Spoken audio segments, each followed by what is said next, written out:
주택시장 안정 속도가 생명입니다. 정책의 성패는 실행에 달려있기 때문입니다. 어제 정부는 수도권에 23만 호 이상의 주택을 추가 공급하는 전월세 및 매매시장 안정을 위한 주택 신속 공급 방안을 발표했습니다. 이번 대책의 핵심은 단순히 공급 물량을 제시하는 데 그치지 않고 실제 착공까지 걸리는 시간을 획기적으로 줄이는 데 있습니다.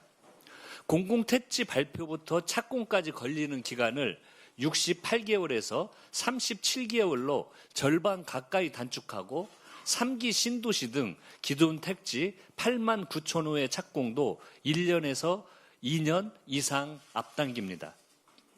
역세권 등 입지가 우수한 곳에 10만 호 이상의 신규 공공택지를 확보하고 학교 용지와 공공기관 부지 등 도심에 활용 가능한 공간도 적극 발굴합니다.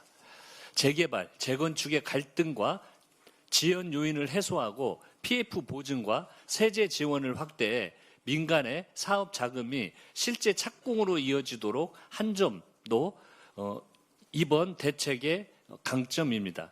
충분한 물량이 막힘없이 공급되도록 하겠습니다. 금융의 원칙도 분명합니다. 투기 수요는 차단하고 실수요자는 두텁게 보호하는 것입니다. 전세 대출을 캡 투자의 수단으로 악용하는 행위는 차단하되 무주택자의 전세 대출 보증 비율을 그대로 유지합니다.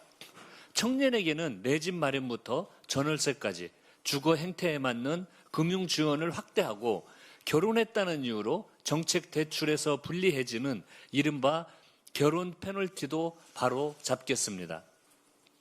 전월세 보증금을 안전하게 보호하는 전월세 안심 신탁 사업도 연내 시범 추진합니다. 임대인과 임차인의 참여를 충분히 끌어낼 수 있도록 현장의 의견을 반영해 제도의 완성도를 높이겠습니다.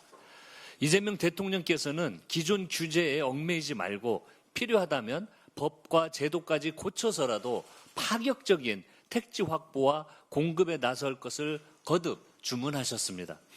말로만 공급을 외치는 시대를 끝내고 속도와 실행으로 공급 절벽을 메우겠다는 정부의 비상한 각오가 담겨 있습니다.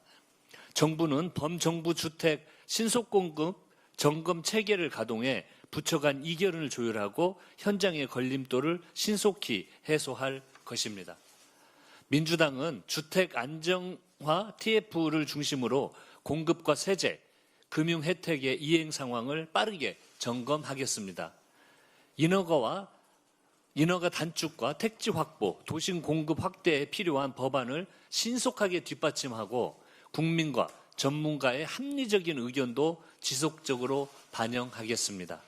파격적이고 속도감 있는 공급, 공정하고 합리적인 세제, 실수요자를 세심하게 보호하는 든든한 금융정책까지 이재명 정부와 민주당은 실수요자의 내 집 마련과 안정적인 주거 기회를 넓혀 반드시 국민 주거 안정을 실현하겠습니다.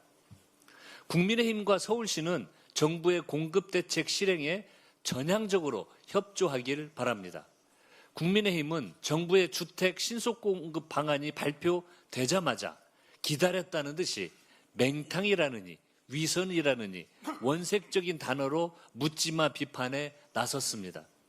오세훈 서울시장도 협력할 부분은 적극 협력하겠다면서도 실거주 집착 정책이라는 자극적인 표현으로 정부를 비난했습니다.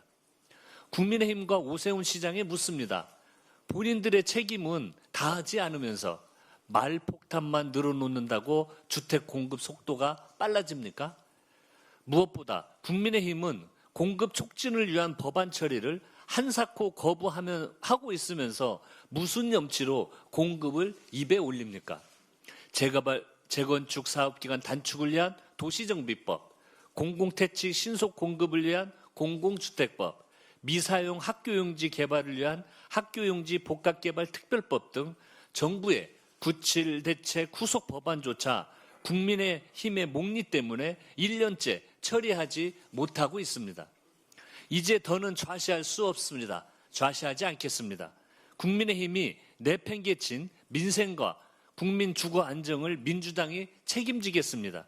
주택 공급의 속도를 획기적으로 개선할 수 있도록 관련 법안 처리를 신속히 마무리하겠습니다. 역사를 잊은 민족에게 미래는 없습니다. 오는 15일은 81주년 광복절입니다. 광복은 빼앗긴 나라를 되찾은 기쁨과 함께 국민이 주권자가 되는 나라를 세우기 위한 위대한 출발이었습니다. 수많은 독립운동가의 희생으로 되찾은 주권은 4.19 혁명과 5.18 민주화운동, 6월 민주항쟁으로 이어지며 우리 민주공화국을 일구는 토대가 되었습니다.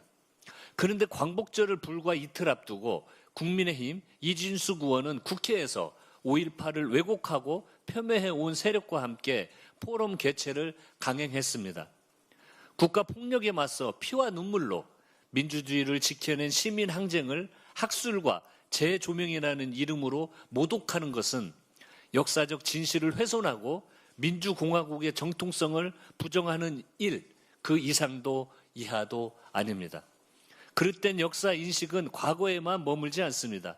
친일과 독재를 미화하고 국가 폭력의 책임을 덮으며 끝내 오늘날의 민주주의까지 위협합니다. 국민의힘은 이번 일을 이준석 의원 개인 일탈로 치부하지 말고 5.18 역사 왜곡에 대한 분명한 입장을 밝혀야 할 것입니다. 이준석 의원에 대한 책임 있는 조치에도 즉각 나서기 바랍니다. 나서지 않으면 저희들이 나서겠습니다. 역사를 잊은 민족에게 미래는 없습니다. 민주당은 81주년 광복절을 맞아 광복의 숭고한 정신을 기리고 민족의 정체성과 역사적 정의를 바로 세우는 일에 한치의 소홀함도 없도록 하겠습니다. 하나의 민주당, 더 강한 민주당으로 다시 만나겠습니다. 오늘은 제가 당대표 직무대행으로 주재하는 마지막 최고위원회입니다.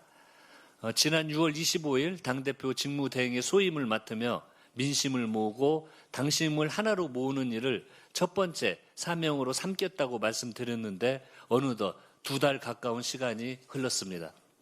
집권 여당의 책임은 한순간도 가볍지 않았습니다. 멈춰있던 후반기 국회 원구성을 마무리해 일하는 국회의 문을 열었고 무엇보다 검찰개혁의 마지막 퍼즐이었던 형사소송법 개정안도 완수했습니다.